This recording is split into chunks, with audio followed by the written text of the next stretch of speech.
Caríssimas irmãs, caríssimos irmãos, é sempre uma alegria renovada estar com os queridos amigos, irmãos, nesta jornada de evolução espiritual. Nós vamos iniciar a nossa fala, elevando nossos pensamentos ao Pai Celestial, dirigindo-nos a vós, Pai amado, as bênçãos para a realização das nossas tarefas, mas, sobretudo, Pai, as vossas bênçãos à humanidade sofrida, para que possamos, nesse instante, irmanados em pensamento, podermos formar a corrente do amor e da paz, e que todos nós, que ainda caminhamos em aflições, em desencontros, possamos nos harmonizar, em nome de Jesus, o nosso Mestre, realizarmos a mensagem desta noite. Que os mensageiros do bem, do amor e da paz estejam conosco, nos orientando, hoje e sempre. Que assim seja. Queridos amigos, como disse inicialmente, é sempre uma alegria renovada estar falando com cada um daqueles que nos assistem, independentemente da religião que professe. Nós temos falado isso insistentemente, porque a proposta da doutrina espírita não é o sectarismo religioso. Você é desta religião, é bom? Não é? Não é. Não é assim.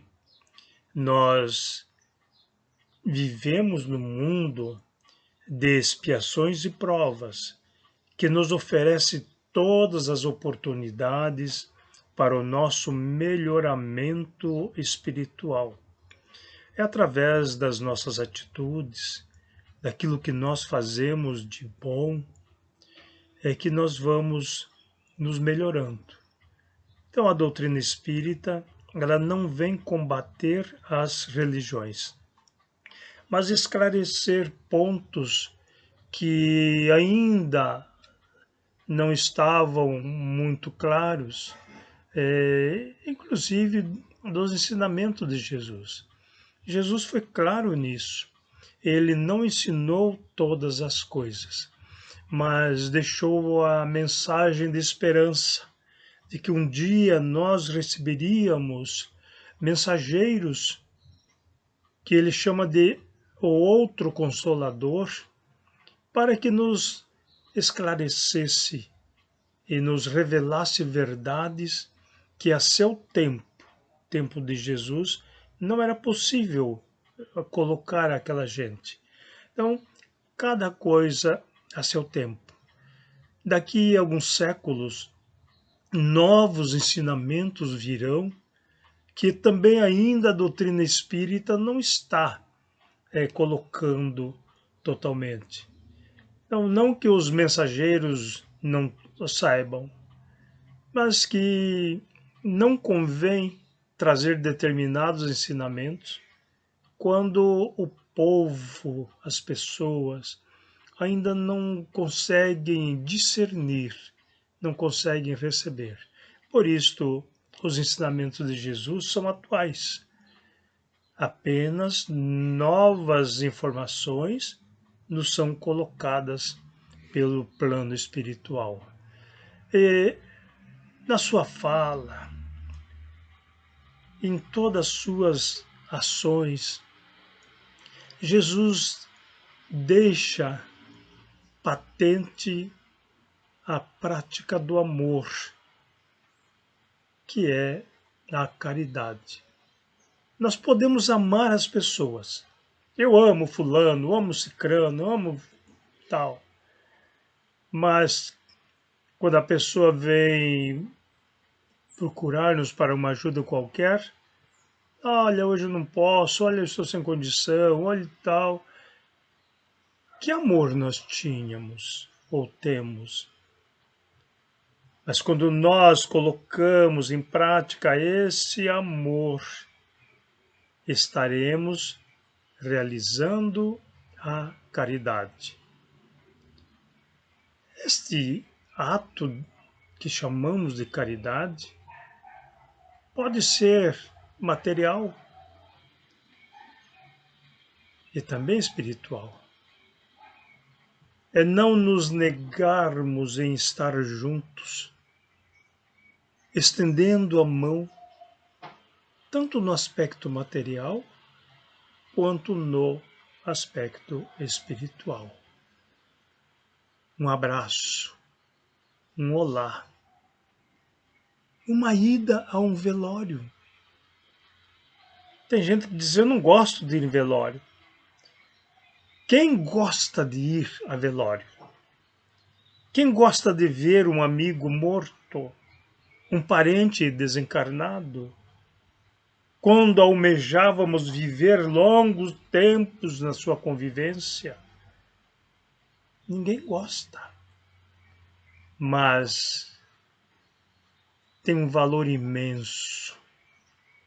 Quando estamos pranteando internamente a desencarnação de um ente querido, vermos um amigo que chega e nos dar um abraço, apenas um abraço, muitas vezes nem palavras, mas nos reconforta e faz com que nós sintamos realmente a presença do amor. Então, queridas amigas, queridos amigos, quando falamos de caridade, Allan Kardec reserva um capítulo do Evangelho segundo o Espiritismo, que, por coincidência ou não, ele divide praticamente o texto evangélico, né, do Evangelho segundo o Espiritismo, na metade do livro. Nós temos 28 capítulos e este é o de número 15. E ele nos fala da caridade.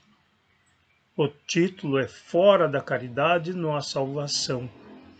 Interessante, eu não vou citar o nome, mas um sacerdote, um padre, que até tínhamos de grande admiração pela sua forma de ser, já desencarnou. Certo dia ele estava num determinado lugar, chegou uma senhora e... Olá, padre. Oi, filha. Tudo bem? Tudo bem. Diz, padre, eu tenho a curiosidade em lhe fazer uma pergunta. Posso fazer? Sim, pois não. Padre, se o senhor não fosse padre, qual seria a sua religião? Ele, olhando aquela senhora, disse, eu seria espírita. Diz, espírita, padre? Como? Até usou, segundo informações, o credo. Por que isso, padre? Disse, por uma única razão. A doutrina espírita, na sua máxima, diz, fora da caridade não há salvação. Isto, queridas amigas, irmãs e irmãos, derruba a tese de que fora da verdade ou fora da igreja não há salvação. Porque a minha verdade pode não ser a sua verdade não será de outra pessoa. Então, de qual verdade não há salvação? E Jesus nos ensinava, buscai a verdade. Buscai. Então a verdade é algo que nós haveremos de buscar sempre. Mas a caridade nós podemos realizar no ato. No momento que aquele que caminha conosco necessita de nós. Jesus, segundo os evangelistas, ele nos fala, falando àquela gente, que quando vier o Filho do Homem nas nuvens, rodeado pelos anjos, ele ajuntará todas as nações e separará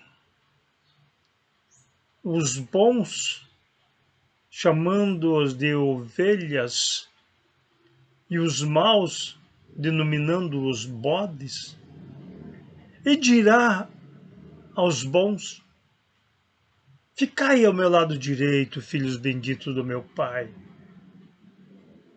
que quando eu estava com fome me deste de comer, quando eu estava com sede me deste de beber, quando eu estava com frio me agasalhaste, quando eu estava enfermo foste me visitar, quando eu estava no cárcere foste me ver.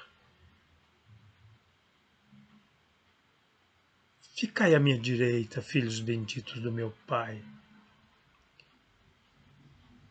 Ele diz: mestre,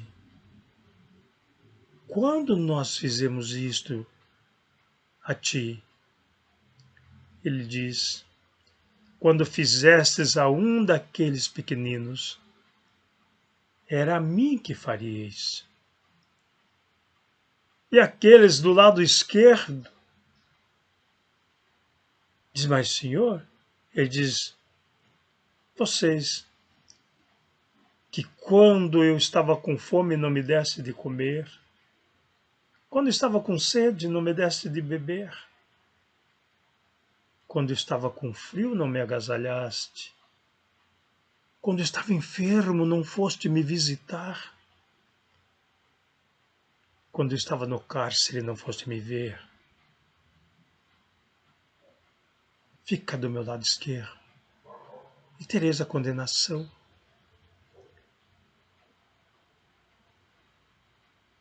É assim que Jesus nos ensina.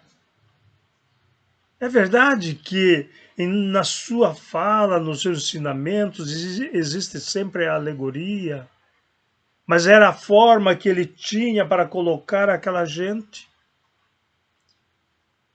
a fim de que eles entendessem que o momento é o momento da solidariedade, da fraternidade, do amor por excelência. Certa feita, um doutor da lei se aproxima dele e pergunta: mestre, o que eu devo fazer para herdar a vida eterna? Ou para entrar na vida eterna? E Jesus diz: o que está escrito na lei? O que tendes lido? Ele diz: qual é o maior mandamento? Quais são os mandamentos? Ele responde: amarás o Senhor teu Deus de todo o teu coração, de todo o teu entendimento, de todo o teu espírito, e amarás o teu próximo como a ti mesmo. Jesus disse: respondeste bem, faz isto, e terás a vida, entrarás na vida. Mas o doutor da lei não se conteve e diz: mas quem é o meu próximo? Qual é o meu próximo? E Jesus diz: certo dia, um sacerdote descia de Jerusalém a Jericó. E no caminho, ele encontrou um caído, um homem que foi assaltado, saqueado, espancado e estava ali quase morto. E o sacerdote, deparando-se com a cena, passou de largo. Logo depois fazia o mesmo caminho um levita, que procedeu de tal forma semelhante ao sacerdote. Logo depois vinha um samaritano. O samaritano, ou os samaritanos, eles eram tidos pelos judeus como aqueles que não creem, os hereges. E ele vinha e viu caído. Ele foi ao seu encontro, observando as feridas, untou-as com azeite e vinho, colocou-o em sua montaria, levou-o a uma hospedagem e lá chegando, ele recomendou aquele caído ou aquele sofrido fosse socorrido, deixando ali a importância de 2 denários, com a seguinte recomendação: eu estou empreendendo uma viagem, cuida dele, recomendando ao estalajadeiro que quando eu voltar, tudo o mais que for gasto com ele, eu restituirei. E segue o seu caminho. Jesus, então, ao término da narrativa, pergunta ao doutor da lei: qual dos 3 foi o próximo do caído? E o doutor da lei não diria que foi o samaritano. Para ele seria terrível. Então ele diz: foi aquele que usou de piedade para com o caído. E Jesus diz: respondeste bem. Então, queridos amigos e irmãos, quando nós falamos de caridade, é isto: socorrer a quem necessita. Você vai na história do samaritano. Possivelmente o sacerdote passou orando: Deus, socorra o caído, aquele homem que, descuidado, andava só por aí e foi agredido, até esquecendo que ele também caminhava só. Talvez o levita fizesse a mesma coisa. O levita também é um líder religioso da tribo de Levi. Mas eles foram embora. O samaritano, que era o herético, este vai ao encontro. A diferença de ir ao encontro, de ir de encontro. De encontro é chocar-se. Ao encontro é envolver. E ele assim procedeu. Envolveu o caído e o socorreu. Isto é amar o próximo como amamos a nós mesmos. Paulo, sintetizando a sua mensagem, nos diz: eu posso falar a língua dos anjos e dos homens, mas se eu não tiver caridade, serei como o metal que tine, como o sino que toca. Nada sou.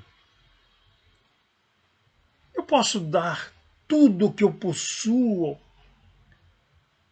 em favor dos pobres, mas se eu não tiver caridade, para nada serve. Eu posso dar a minha vida, o meu corpo para ser queimado, mas se eu não tiver caridade, não haverá significado algum. Aí nós vamos pensar, mas o que Paulo queria dizer então com caridade? Eu quero deixar claro aos nossos irmãos que porventura leem João Ferreira de Almeida, na sua tradução, que é na Bíblia Protestante. João Ferreira de Almeida traduz como amor, o padre Antônio Pereira de Figueiredo traduz como caridade. A doutrina espírita adota o termo a caridade. Então, se eu não tiver caridade, que é a prática do amor, não adianta eu dar tudo que eu possuo para uma exibição pública. Não vai resolver. Eu socorrer alguém para me livrar dele, não vai resolver. Mas o mínimo gesto, o atravessar um ancião na rua, aqueles que está caminhando lentamente, protegendo de um veículo qualquer, se eu estender a mão a alguém de qualquer situação, com desprendimento, com amor, estarei seguindo o preceito do Mestre Jesus. Então, queridos amigos, irmãos, que nós possamos analisar sempre o que nós haveremos de fazer. Por que estamos na doutrina espírita falando agora exatamente aos meus irmãos que congregam conosco nas casas espíritas? O que nós haveremos de fazer? Sobretudo neste momento de angústia, sempre se esperando a próxima onda, familiares sendo acometidos pelo esse vírus terrível. O que haveremos de fazer? É a grande oportunidade a que Jesus se refere. Estarmos sempre à disposição, anonimamente, sem o exibicionismo, seu alarde, mas abrindo o coração e servindo. Jesus nos diz: eu não vim a este mundo senão para servir. Aquele que quiser ser o primeiro, seja o que serve. Então, quando eu falo isso, alguém pode se assustar, mas muitos dizem: eu sou servo de Jesus. Não é assim. É Jesus que diz que é o nosso servo. É Ele que tem para nos dar. Mas nós devemos ser servo daquele que necessita de nós. E nada melhor do que sermos servos daquele que necessita com Jesus. É o Mestre que nos inspira e que nos dá força para que nós possamos socorrer o caído. Queridas irmãs, queridos irmãos, que nesse instante possamos agradecer ao nosso Pai Celestial por mais esta oportunidade de estarmos analisando a mensagem do Mestre Jesus, mas sobretudo, Pai, que possamos ter o entendimento, o discernimento de cada palavra e colocarmos em prática aquilo que nós aprendemos. Que vossas bênçãos, Pai, recaia sobre todos aqueles que se encontram em sofrimento, hospitalizados ou enfermos em seus lares. Rogamos vossas bênçãos às equipes socorristas, todas, Pai, desde as equipes médicas, àqueles que vão buscar os enfermos nos lares, aqueles que recebem e os socorrem, para que, irmanados no amor, possamos ajudar a transição planetária com harmonia e paz. Que vossas bênçãos, Pai, seja sobre nós, hoje e sempre. Que assim seja.